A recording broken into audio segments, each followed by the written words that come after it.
ठीक है, तो इस तरह से कोई क्रिस्टल, जैसे एक एटम इसके बीच में है, एक इसके ऊपर है, एक इस तरफ है, एक इस तरफ है, एक इस वाली जगह पर है, एक नीचे की तरफ है, ये एक नेगेटिव है तो इसको प्लस ने 6 तरफ से घेरा हुआ है,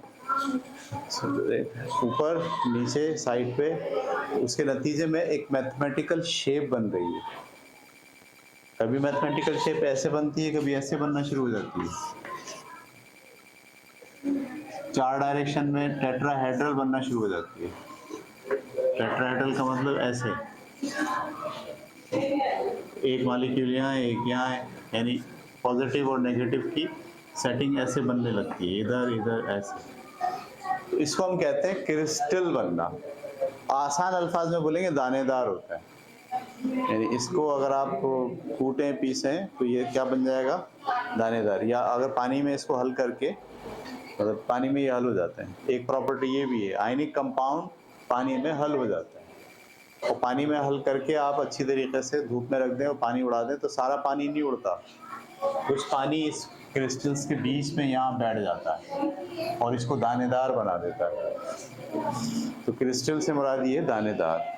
वो दाने कोई गोल होंगे, कोई चौकोर होंगे, कोई सलाखों की तरह होंगे लंबे लंबे। जैसे आपने चाइना साल्ट देखा, अजीनोमोटो, तो थोड़ा लंबा लंबे सलाखें होती हैं वो। इसी तरीके से हम जो चीनी इस्तेमाल करते हैं वो क्यूबिकल होती हैं।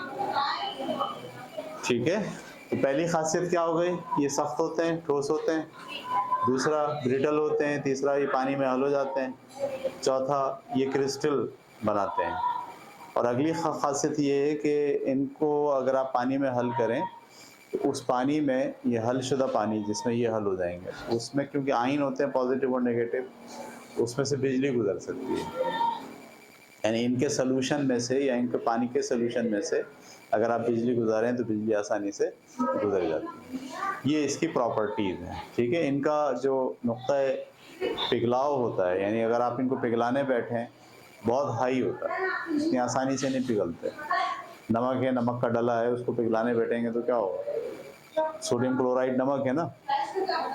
तो इनका जो मेल्टिंग पॉइंट होता है वो बहुत हाई होता है। बॉइलिंग तो और हाई होगा, पहले वो मेल्ट होंगे, मेल्ट होने के बाद बॉयल होंगे।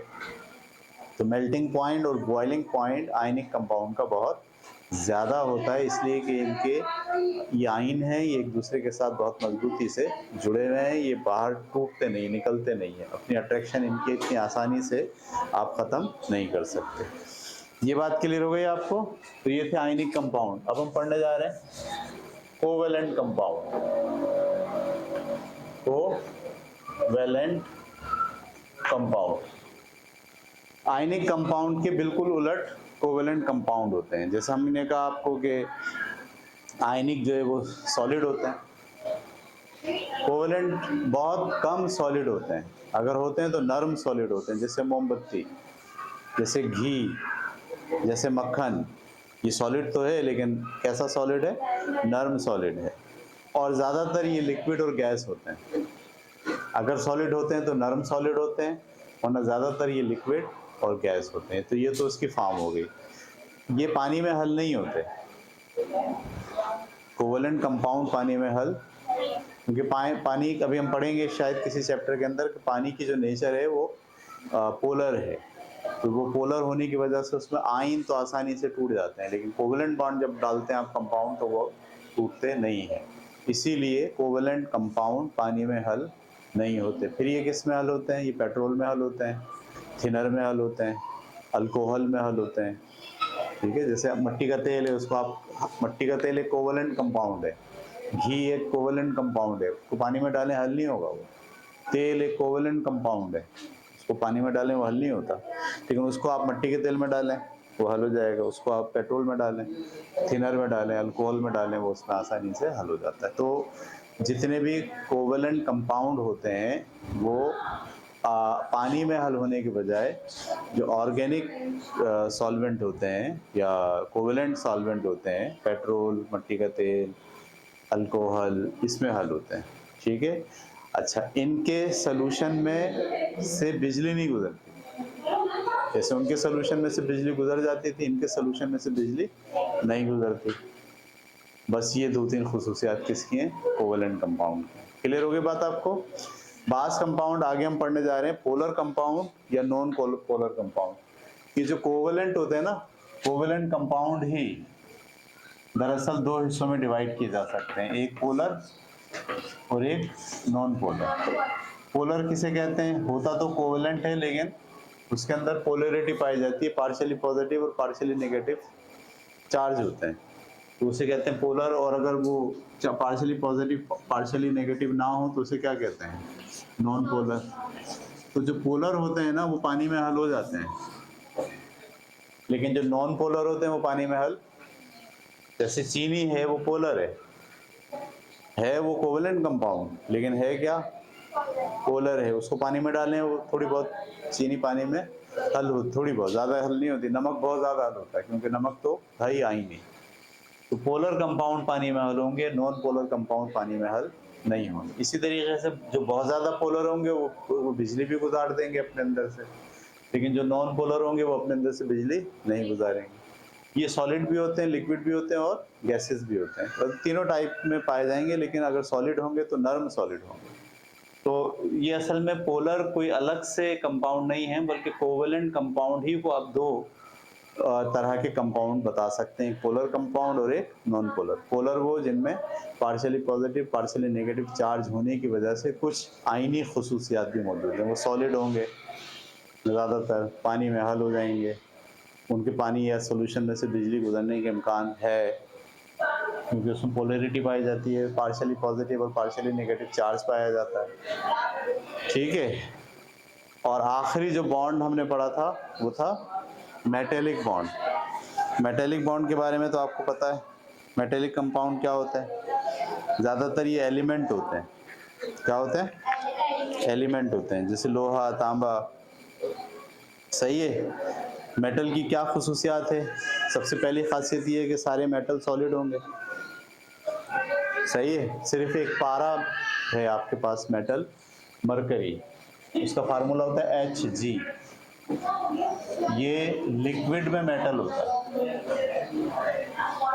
है ये मेटल, लेकिन किस फॉर्म में है, लिक्विड फॉर्म में। सिर्फ एक ही मेटल ऐसा है जो लिक्विड फॉर्म में मौजूद होता है, जिसको हम कहते हैं इंग्लिश में मरकरी और उर्दू में पारा। बोला पारा बहुत चढ़ गया, सही है। वो जो होता है ना, डॉक्टर जो ब्लड प्रेशर यूज़ करने के लिए इस्तेमाल करते हैं, तो पारा जो है वो वाइट कलर का होता है, वो चढ़ रहा होता है ऊपर, इसको कहते हैं पारा बहुत चढ़ गया है। लेकिन मुहावरे में भी बोलते हैं भाई उसका पारा बहुत चढ़ा हुआ है, ठीक है।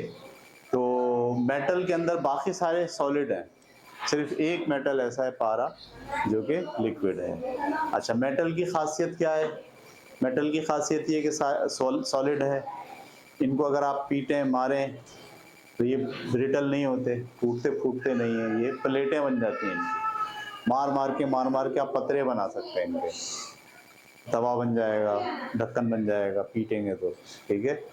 इसी तरीके से इनके तार भी खींचे जा सकते हैं, यानी आप जो है वो तार बना सकते हैं। तांबे का देखें तार होता है, लोहे का भी सरिया होता है, बड़ा सा पतला सरिया भी बना सकते हैं लोहे का, तो इनके तार खींचे जा सकते हैं, इनकी प्लेटें बनाई जा सकती हैं, इनको इनके पतरे बनाए जा सकते हैं।